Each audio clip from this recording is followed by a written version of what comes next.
confection is loaded, once the confection is loaded, harvest.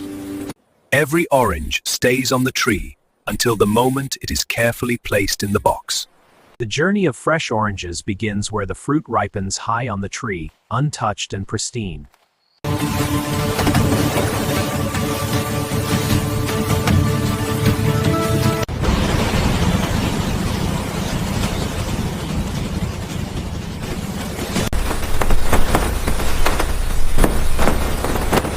For safe delivery to the Everglades.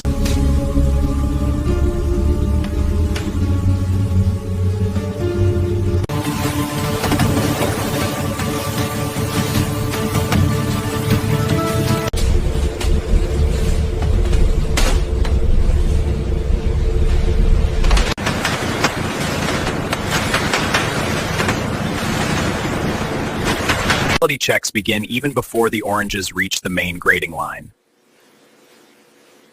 Now